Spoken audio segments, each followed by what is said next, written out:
महापुरुष नामक राजयोग का निर्माण। मिथुन में बुध शुक्र की मौजूदगी। अपने ही घर में बैठे शनि। 30 साल बाद ग्रहों का गजब संयोग।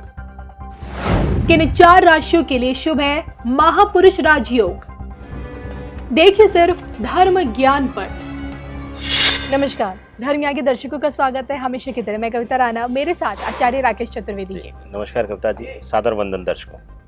मिथुन में बुध शुक्र की मौजूदगी और दूसरी तरफ शनि का अपने केंद्र में बैठना, त्रिकोण में बैठना महापुरुष राजयोग बना रहा है।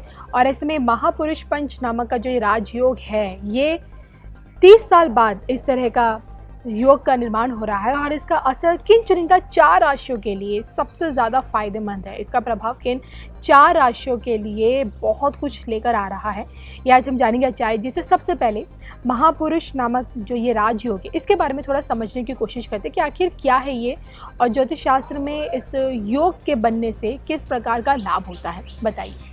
देखिए कविता जी, मुख्य रूप से बुध शुक्र जब भी साथ होते हैं और उसमें मुख्यतः बुध स्वग्रही होकर और उसके साथ अगर केंद्र में शनि का प्रभाव मिलता है, बल मिलता है, तो और उसके साथ सूर्य का जो प्रभाव युति है या युति है उसको लेकर यह, क्योंकि 4 प्लैनेट ऐसे हैं जो मुख्यतः जीवन के हर पहलू को स्पर्श करते हैं।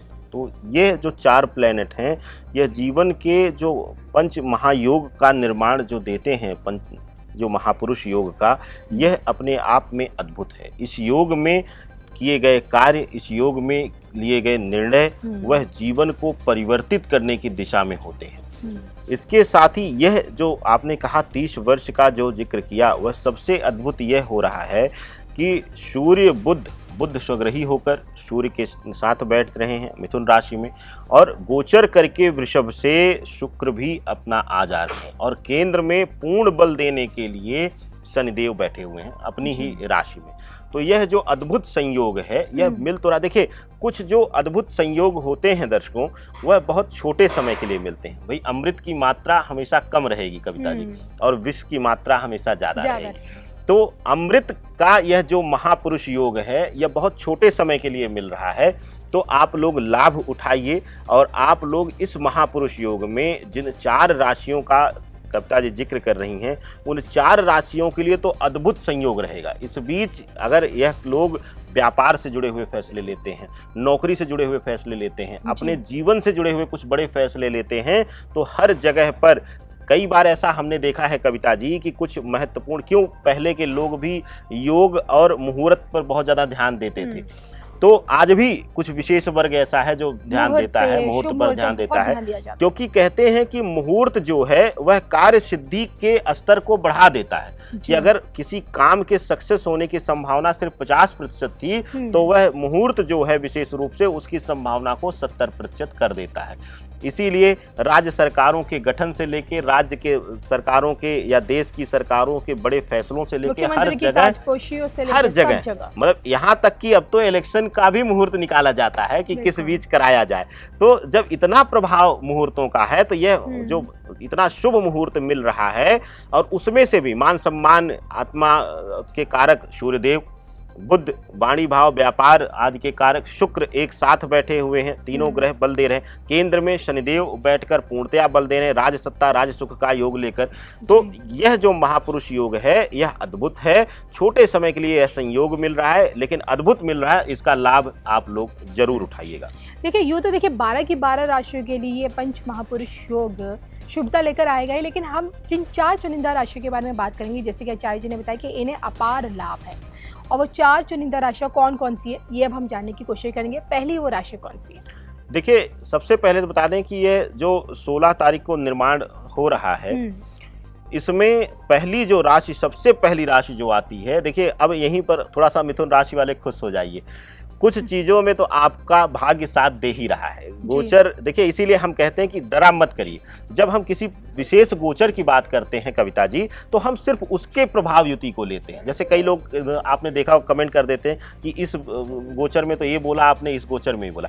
हर ग्रह अपना फल देगा। देखिए, मिश्रित जब हम बोलेंगे तो हम मिश्रित गणना लेंगे, लेकिन जब हम विशेष ग्रह का लेते हैं तो वह, अब जैसे पंच महापुरुष योग का है, मिथुन राशि वाले इसमें इनको सौभाग्य मिल रहा है इसी, लेकिन उन लोगों के लिए जो इस बीच अपने निर्णय को ले पाएंगे जी। तो मिथुन राशि जो है वह पहली सबसे लकी राशि है कि जिसके लिए यह सौभाग्य का जो समय है वह आ रहा है। अगर इस बीच आप नौकरी में इंटरव्यू के लिए जा रहे हैं, या ज्वाइनिंग की डेट आप रखते हैं, या फिर व्यापार में किसी तरीके की शुरुआत या व्यापार में विस्तार की, या किसी बड़ी डील के लिए मीटिंग इत्यादि के लिए जाते हैं, तो आपके लिए शुभता देता हुआ नजर आ रहा है। यह जो महापुरुष योग है मिथुन राशि वालों के लिए यह महाशुभ संयोग लेकर आ रहा है। तो अगर इस महाशुभ संयोग को आप कैश कर लेते हैं तो समझिए कि सीधा सीधा जो ग्रह हैं वो आपके फेवर में आके अमृत पान का मौका दे रहे हैं। अब निश्चय आपको करना कि अमृत पीना है कि विष पीना है। तो सबसे पहली राशि जो है वह मिथुन राशि आती है कविता जी। ये मुझे लगता है मिथुन राशि वाले जातकों के लिए एक बहुत बड़ी खुशखबरी आपने सुनाई है, क्योंकि हमेशा उनकी शिकायत रहती है कि हमसे तो हमारी राशि से शनि ही नहीं हटते हैं, तो हमारे अच्छे दिन कब आएंगे। अगली दूसरी राशि वो कौन सी है? देखिए, दूसरी राशि है सिंह राशि। सिंह राशि इसलिए बहुत शुभता मिल रहा है यहाँ पर कविता जी, बुध को जो है वह बेबी प्लेनेट कहा जाता है, राजकुमार प्लेनेट कहा जाता है। शुक्र, सूर्य को ग्रहों का राजा कहा जाता है। सूर्य बुध शुक्र एक साथ मिथुन में है, बुध स्वग्रही है।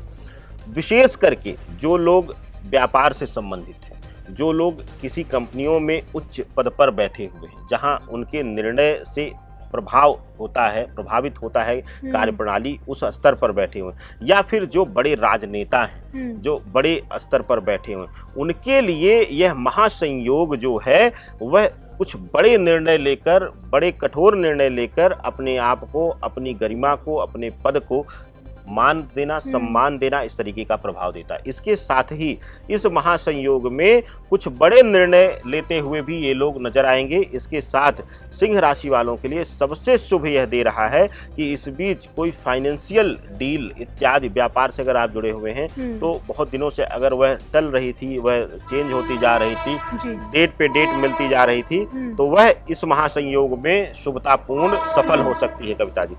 तीसरी राशि वो कौन सी है? तीसरी राशि जो इसमें आती है कविता जी वह है तुला राशि। देखिए, तुला राशि वालों के लिए भी अब यहाँ पे थोड़ा सा मैं बोल दूं, तुला राशि का जो है वह शुक्र प्रधान राशि, शुक्र बुध सूर्य के साथ बैठे हुए हैं, और शुक्र का शनि से बड़ा अच्छा मित्रवत संबंध है।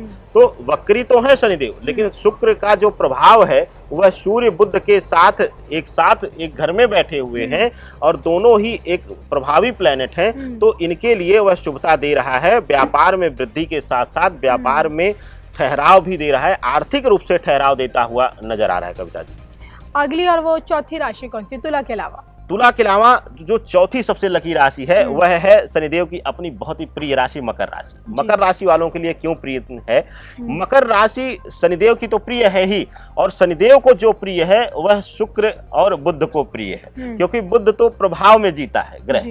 बुध जिसके साथ रहता है या जिसका प्रभाव ज्यादा रहता है उसके प्रभाव में जीने वाला ग्रह है। तो शुक्र के साथ साथ शनि का और बुध का जो प्रभाव है वह मकर राशि वालों के लिए शुभता दे रहा है। नौकरी, व्यापार, संबंधों के भाव में इस बीच कुछ ऐसे खेल होंगे, कुछ ऐसे मूवमेंट्स आएंगे इस महासंयोग में जो आपके तनाव को एकदम से दूर कर देगा, या यूं कहिए कि वास्तविक रूप से आपके जीवन में अमृत पान करने का मौका देगा। और आज वास्तव में ग्रह आपको अमृत पान कराएंगे कविता जी। चलिए, तो ये चार वो राशियां हैं जिसमें आचार्य जी ने बताया, आपकी मिथुन राशि, सिंह राशि, तुला राशि, और इसके साथ साथ आपने जो चौथी राशि बताई थी मकर राशि। चार राशियां हैं जिनको खासकर इस पंच महापुरुष योग का प्रभाव उसका बहुत ही उत्तम मिलने वाला है। और इसी के साथ हम दोनों को दीजिए इजाजत। नमस्कार। नमस्कार।